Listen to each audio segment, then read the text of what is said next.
तो हेलो दोस्तों, once again आप सभी का स्वागत है मेरे यूट्यूब चैनल जिसका नाम है फॉरेस्ट वाला। और आज हम बहुत ही बहुचर्चित विषय पर बात करने वाले हैं कि एक्चुअल में अभी जो M P E S B है वो कौन सा नॉर्मलाइजेशन फार्मूला यूज़ कर रही है और पहले कौन सा करती थी, और जो हमारी फॉरेस्ट गार्ड की भर्ती हुई है उसमें कौन सा फार्मूला यूज़ होगा। तो चलिए, इसके बहुत सारे कमेंट्स भी आ रहे थे, तो अब हम इसको आगे बढ़ाते हैं। तो सबसे पहले मैं आपसे बात करूं कि नॉर्मलाइजेशन की आवश्यकता क्यों हुई। तो जैसे कि आप सभी को पता है कि ये बहुत ही मल्टीपल शिफ्ट्स में हमारे एग्जाम्स होते हैं, तो जिसकी वजह से हमें जो है दिक्कत जाती है कि किसका एवरेज कितना गया, कौन सी शिफ्ट इजी थी, मॉडरेट थी, डिफिकल्ट थी, इस चीज़ का पता करना बहुत ही मुश्किल होता है। तो ईएसबी या फिर कोई भी एग्जाम कंडक्टिंग एजेंसी एक फॉर्मूला यूज़ करती है जिसे नॉर्मलाइजेशन कहते हैं। जैसे लास्ट टाइम क्या हुआ था कि कुछ कुछ वन रक्षक वाले बच्चों के 101 मार्क्स तक देखे गए थे, तो ये भी जो है उसका ही इशू था। चलिए, नेक्स्ट हम बात करें तो अभी जो 2025 के पहले जो ईएसबी है वो एक फार्मूला यूज़ करती थी जो थी स्टैंडर्ड डेविएशन फार्मूला। तो इस फार्मूला के चलते लोगों के बहुत ज़्यादा मार्क्स भी नॉर्मलाइज हो जाते थे, जिससे उनके ऊपर बहुत सारे संदिग्ध सवाल उठाए गए कि भाई इतने सारे नंबर कैसे बढ़ रहे हैं, क्या घोटाला हो रहा है। तो इस चीज़ से बचने के लिए फिर ईएसबी ने एक नया फार्मूला निकाला जिसे कहते हैं नॉर्मलाइज इक्वी परसेंटाइल मेथड। ठीक है, यह जो फार्मूला है ये मोस्टली 2025 के बाद से नज़र में आया है। और अब चलिए आगे आगे हम इस बारे में जानेंगे कि ये फार्मूला किस तरीके से वर्क करता है। तो मैं अपनी तरफ से पूरा एक्सप्लेन करने की इसको कोशिश करूंगा। और एक और सवाल जो भी बहुत ज़्यादा कॉमन चल रहा है पूरे सोशल मीडिया में, पूरे यूट्यूब में इतना भयंकर कि अब उत्पाई मचा रखा है, ये है जेड स्कोर और टी स्कोर। तो मैंने इसके बारे में भी जानने की कोशिश करी और जो मुझे समझ आया मैं वो आपको एक्सप्लेन करने की कोशिश करूंगा। तो आप बस लगे बने रहिए मेरे साथ और देखते रहिए इस वीडियो को। चलिए हम इसको इस बात को आज ख़त्म करेंगे। चलिए, तो सबसे पहले मैं आपको बताऊं जो इस भी जो है वो 3 फेजेस में हमारा जो है नॉर्मलाइजेशन करती है, जो कि एनईपी के थ्रू होता है, जो कि होता है नॉर्मलाइज्ड इक्वी परसेंटाइल। तो सबसे पहले जो होता है प्रोसेस, जो फर्स्ट स्टेप होती है, तो इसमें क्या होता है कि हमें सबसे पहले जो मतलब ईएसबी जो होती है वो सबसे पहले परसेंटाइल निकालती है, राइट। तो परसेंटाइल अगर मैं मोटे मोटे शब्दों में आप सभी दोस्तों को समझा दूं तो वो ये होता है कि मान लीजिए आपके 100 मार्क्स आ गए फॉर एग्जाम्पल, या फिर 100 मत मानिए, चलिए आप मान लीजिए आपके 90 मार्क्स आ गए और किसी बंदे के 89 मार्क्स हैं, किसी स्टूडेंट के 89 मार्क्स हैं, तो इसमें आपका परसेंटाइल मान लीजिए आपका 100 परसेंटाइल हो गया, मतलब ये आपकी रैंक हो गई।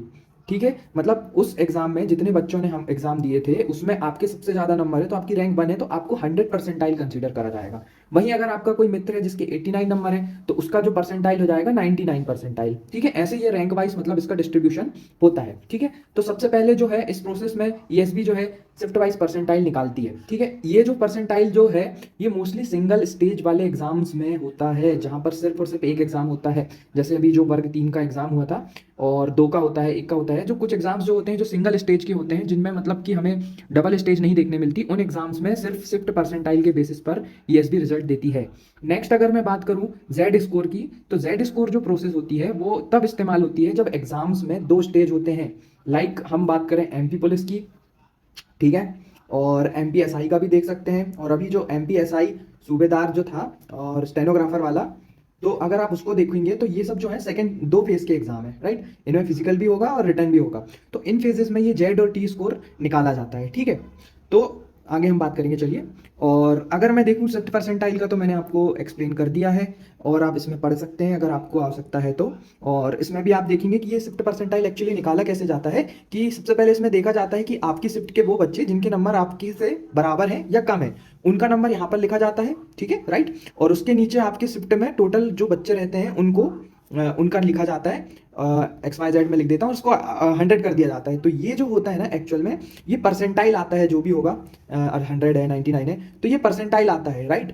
तो ये हो गया एग्जाम का परसेंटाइल। ठीक है, अब सेकंड थिंग क्या होती है, जब उसके जो मार्क्स होते हैं फिजिकल के, अब मान लीजिए आपका फर्स्ट फेज का एग्जाम हो गया, ठीक है, परसेंटाइल के बेसिस में आपका रिजल्ट आ गया, बट जब सेकंड टाइम फिजिकल के मार्क्स आते हैं तो आप जो आपका परसेंटाइल है उसके बेसिस पर आपके फिजिकल के मार्क्स को ऐड नहीं कर सकते, क्योंकि आप किसी भी चीज को 2 एंटिटी में जोड़ सकते हैं। मान लीजिए परसेंटाइल, जैसे कि एक परसेंटाइल है तो आप उसको मार्क्स से नहीं जोड़ सकते। लाइक फिजिकल मार्क्स की अगर मैं बात करूं तो इस चीज को ओवरकम करने के लिए ईएसबी ने नया फॉर्मूला निकाला जिसे कहते हैं जेड स्कोर। ठीक है, तो अगर मैं जेड स्कोर की बात करूं तो जेड स्कोर में एक्चुअली होता क्या है, तो जैसे कि फर्स्ट प्रोसेस में हमने परसेंटाइल तक निकाल लिया था, आपके जो मार्क्स हैं वो परसेंटाइल में कन्वर्ट हो जाते हैं, फिर उसके हिसाब से जो मेरिट होती है वो बनती है, ठीक है। अब उन परसेंटाइल मार्क्स को अगर हमें नॉर्मलाइज मार्क्स में कन्वर्ट करना है कि एक्चुअल में हमारे नॉर्मलाइज मार्क्स कितने हो गए कन्वर्ट होकर, उसके लिए हम जेड स्कोर का यूज़ करते हैं, ठीक है। तो ये जेड स्कोर कैसे काम करता है, तो इसमें हम जो है एक स्टैंडर्ड डेविएशन का फॉर्मूला यूज़ करते हैं, ठीक। फॉर्मूला होता है वो ये कुछ इस प्रकार होता है, जो मान लीजिए कि आपका मतलब शिफ्ट का जो है वो एवरेज स्कोर जो है मान लीजिए 50 है, राइट।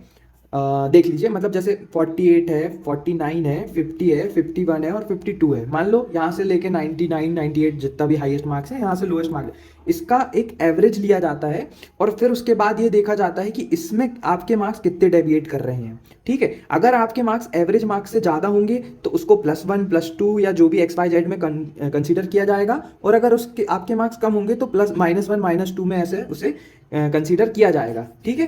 अब जेड फॉर्मूले का काम सिर्फ यहीं तक सीमित रहता है कि ये -2, -1 या +1 या +2 तक आपका डेविएशन को है जो है चेक करता है, ठीक है। उसके बाद जो डेविएशन है वो हम एक फॉर्मेट में, जैसे रिजल्ट में हम उसे शो नहीं कर सकते, तो ये क्या करते हैं फिर नेक्स्ट जो होता है वो देखिए, इसमें मैंने आपको ये सब बता दिया है कि एवरेज कैसे निकाला जाता है, प्लस माइनस हो जाता है, और 6 डेसिमल अंकों तक का इसका नियम है कि मतलब कि जैसे मान लीजिए एक बच्चे के मार्क्स 22 सॉरी, अगर एक बच्चे के मार्क्स मान लीजिए 82 है, राइट, और दूसरे बच्चे के मार्क्स भी 82 हैं, तो इनका जो वो डेविएशन निकालने के बाद जो चेंजेस आते हैं, जो पॉइंट में बाद आते हैं 6 डेसिमल तक, तो वो भी जेड स्कोर में दिख जाता है, ठीक है।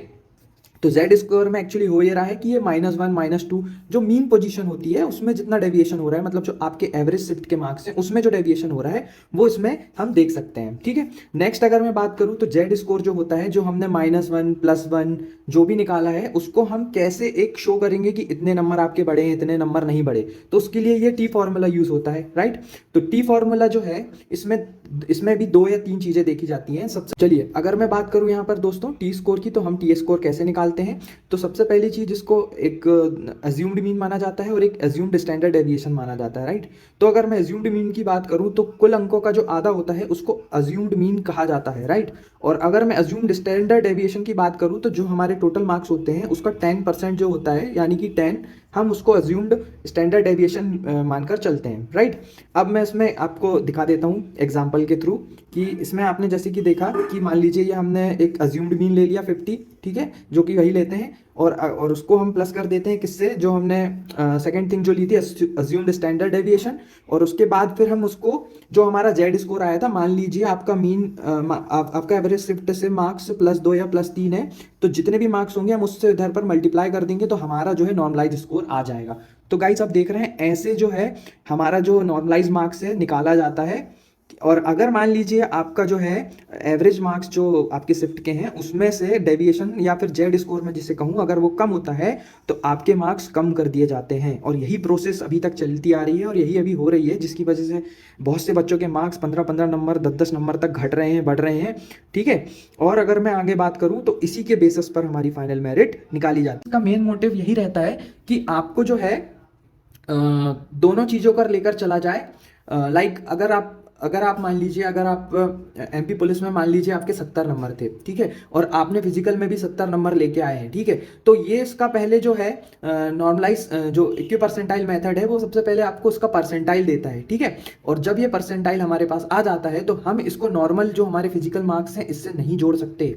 तो इस चीज़ से बचने के लिए होता क्या है, क्योंकि यह एक परसेंटाइल एंटिटी है और यह एक मार्क्स एंटिटी है, इस चीज़ से हम बचने के लिए हम जेड स्कोर और टी स्कोर का यूज़ करते हैं। तो पहले इसका स्टैंडर्ड डेविएशन निकाला जाता है, इसको एक मार्क्स के फॉर्म में मिलाया जाता है, और उसके बाद में फिर हमारे जो फिजिकल के मार्क्स हैं वो ऐड करके XYZ हमारी मेरिट आती है। आई होप कि आपको ये चीज़ समझ में आई होगी। चलो अब हम, तो ये मैंने कुछ यूट्यूब से उठाए हैं, सॉरी ये भाई जो भी हैं, ठीक है, यूट्यूब में ये डाला हुआ था तो मैंने इनका एक रिजल्ट उठाया है। तो मैं एक्चुअली इसको लाने का मेरा सिर्फ एक ही मोटिव है, मैं आपको बता पाऊँ कि कहाँ पर ZNT रूल यूज़ होता है और कहाँ पर नहीं होता है, राइट।